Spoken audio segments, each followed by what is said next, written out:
As Bitcoin gets higher and higher, and it hasn't had a pullback in weeks, I start to get a little bit nervous. I don't know about you, because when I look at the price performance of Bitcoin in the 2020 bull market and going back even farther to 2016 and 2017, there were some significant pullbacks during those ranges. And in this video, I want to give a very level-headed approach to expecting what we should see in pullbacks to come. Not if, when. So before I get started, I want to remind you to subscribe to this channel, Coin Bureau Trading. My name is Aaron Dishner, one of the three faces on this channel. I'm super excited to be here. Subscribe if you haven't already. We have tons of other content that's planned to share with you. I'm super excited to talk about this concept today, because I'm going to take a break from talking about mastering profit taking, talking about Bitcoin dominance. I have other videos that I have in mind for all of you. But in this one, we need to talk about the market that we're experiencing right now. Now, the first thing we need to pay attention to in regards to Bitcoin's price action, like I said, is that the last major correction, quote unquote, that we've seen was actually a minor correction. This is when we came back and bounced off of the previously broken resistance line of the bull flag. And since then, we've seen Bitcoin shoot up 40%. It's been hovering at this level just around $90,000. And the reality is that Bitcoin has been hot for a while. If we just look at RSI alone, RSI has been on an overbought streak for the last 12 days. You don't realize how big of a deal this is until you zoom out on the chart and you try to find the last time that we were this overbought. And it was back here in February. And we look at the price action for February. This is when the price of Bitcoin shot up another 17%, when things were just getting spicy. When we go back over here, 24 bars was an incredible streak that we saw, but this was after we had bottomed from the bear market collapse and post FTX trauma. So we saw Bitcoin shoot up an incredible amount, but this is not where we are right now. And going back to this streak, this is not where we are right now either. We are at the start of something incredible. We are literally at the start of the next bull run. So while RSI is on an incredible overbought streak, while volume is pouring in like we haven't seen since the market high back in March 2024, and looking at our market highs way back here in 2021, volume is now reaching some unprecedented levels, where we saw these big one-day spikes getting up here to $5.4 billion on the Bitcoin all-time high index chart, to now we're seeing a full week of volume just pouring into BTC's chart. Even the weekend volume was incredible, way above what we usually see. But how could I be so bearish if we're seeing super strong metrics across the board for volume coming in, on balance volume looking bullish, relative strength index is showing that it's overbought, but doesn't that mean it's all a good thing? Yeah, it does. It all means it's a really good thing. But the reality is that in every single bull market that we've had, I've been traumatized by the bear markets that I've seen, especially 2022. Every single bull market that we've seen has had a series of pullbacks, and the first pullback sets the tone for pullbacks to come. I want you to step outside of charting for a minute, and we're just going to go into trading psychology. When markets consist of traders like you and me, some might have a lot more money than us, some might not have as much, but all it comes down to is recognizing patterns, and human beings are pre-programmed to recognize patterns, whether it's a tiger in the bush or it's a bar of gold that's popping out of the ground. Why would that ever happen? I don't know why my mind went there. But you get the idea. When we see a shape of something, we associate that with a feeling, and we're expecting a certain outcome to happen. Tiger in the bush, I'm going to die, run away. Gold in the ground, where's the leprechaun? I want more, right? So we're going to be going to those two scenarios apparently for this entire video. Buckle up. It's going to be a fun one. Let's go back in time, and we're going to go over here to the 2020 top. I'm sorry, no, 2020. We need to go further. There we go. We're going to go way back in time, jump in our DeLorean, 88 miles an hour. So now we're looking at the 2016 and 2017 mega rally, where Bitcoin moved up 2,000% approximately from January 2017 to December 2017. It was an incredible super cycle rally. We could be on the cusp of a super cycle rally. Will it go up 2,000%? I don't expect it to go up 2,000%. But what I think that we can take from this previous cycle is we can look and see, does the market recognize patterns? And once it recognizes a pattern, whether it's a bar of gold or a tiger, I don't know why I did that, but let's just go with it. We can expect a certain outcome. Now let's transition to talking about price action and expected price action to come. If we think about the most recent price action from March to about October of this year, 2024, we saw Bitcoin make these drops about 18 to 20% over and over and over again. Measure the chart. It happens. Why? Because the first pullback dictates the expected pullback range to go, or rather moving forward, not to go. It's not a to-go bag. Looking at our 2016 and 2017 rally, we can see some pretty devastating pullbacks. This first one right here was a massive pullback of 35%. But what's interesting about this is that as we pay attention to price action from this point, we can see, and we can zoom in, we have other pullbacks that happen to a similar or greater degree, but we got 35%, 25%, 33%. Where we go? 32%, 30%, 35%, 40%, 30%, 45%, and that brings us to the market top. The first pullback sets the tone, or it sets the expectations for pullbacks to come.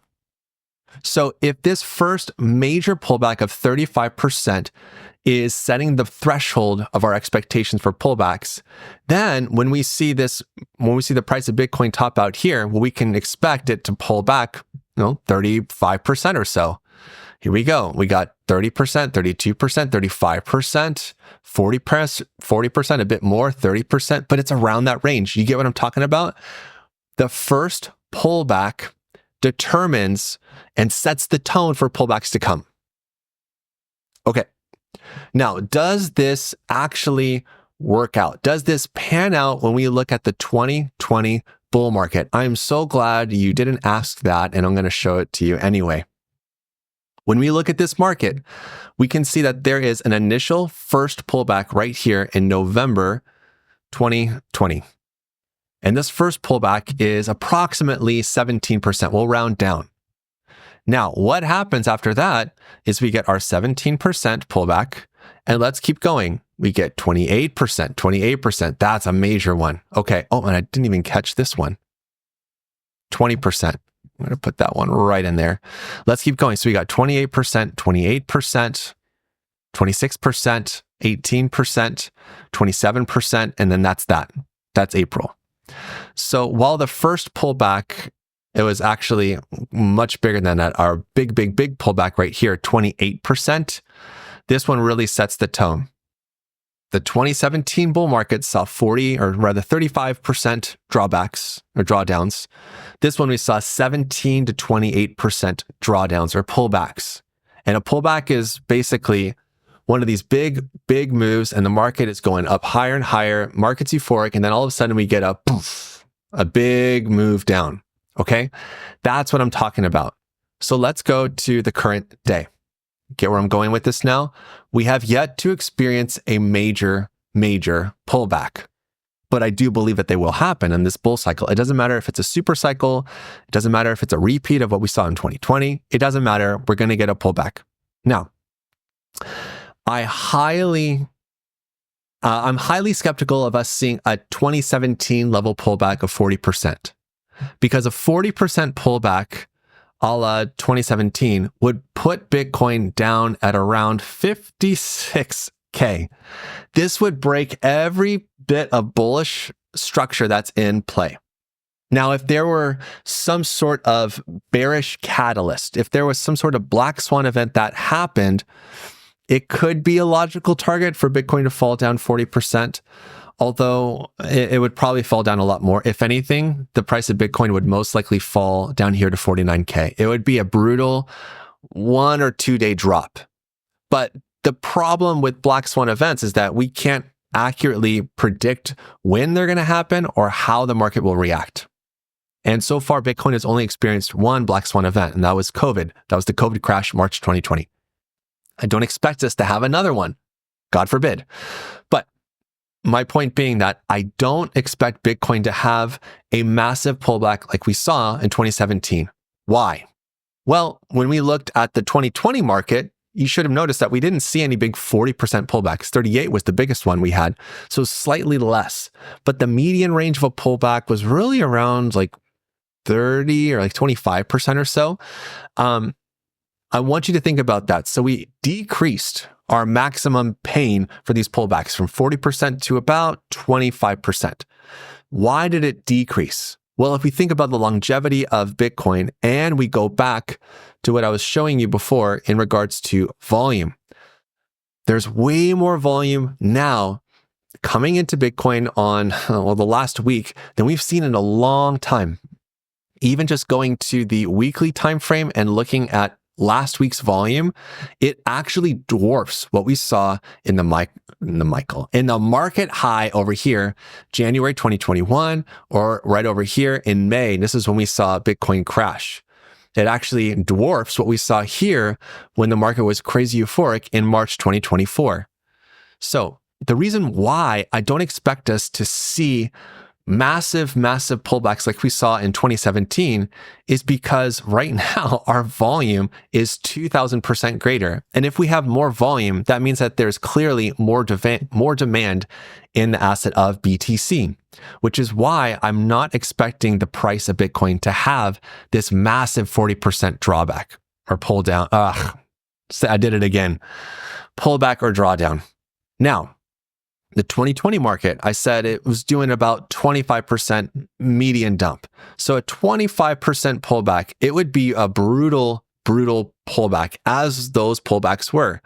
But again, like while this is possible, down to 70K, it would be kind of in this range. That's kind of feasible around here. But at the same time, we know that there's so much more demand for Bitcoin today than there was 4 years ago. 4 years ago, people were just part of, as part of the hype cycle. And we didn't have countries mining it. We didn't have a possible Bitcoin reserve bill for the United States where they're talking about buying 1 million Bitcoin over the next 5 years. We didn't have this hope of Gary Gensler getting out of the SEC. Like there's so many bullish things that are happening. And yes, the price is a lot higher, and that's a part of it too. Price going up higher, more volume, more demand means that while we will see pullbacks, bet your life on it, we're going to see it happen. I don't think they're going to be as drastic as 40% or even 25%. So what range? I don't know. But it would be, I'm expecting some range about 18% for a major pullback. And whatever the pullbacks range is moving forward, we're going to take that and superimpose it on the future so that when the price goes up higher, and what typically happens for our pullbacks, price has a really quick drop and it comes back up, takes some time, and then it shoots up and it goes up even higher. And then it has another 18-ish% pullback and it goes up higher and it goes up higher and it goes up higher. How high will the market go? Personally, I think it could go up to as high as 176,000. It could also be a super cycle and go up to $1 million.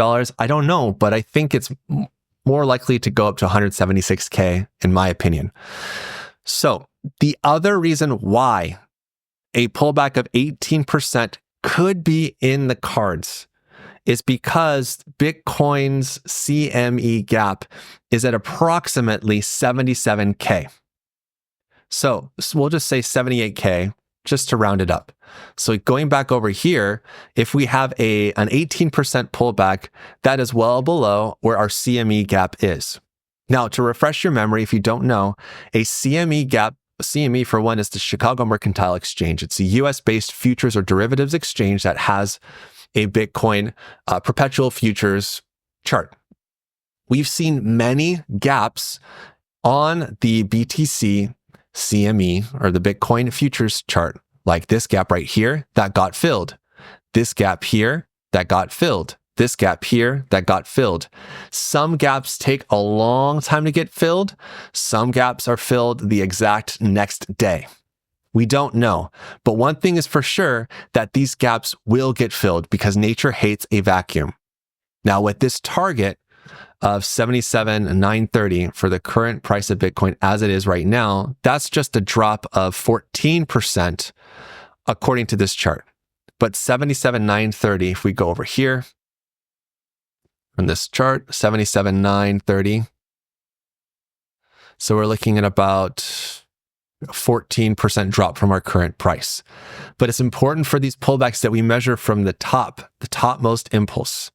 So if it's going to be to that level and it's going to close that CME gap right about there, it's like a 16, 17% drop. I feel like that would be a reasonable pullback range, given that Bitcoin has matured way more from 2017's rally to 2020's rally.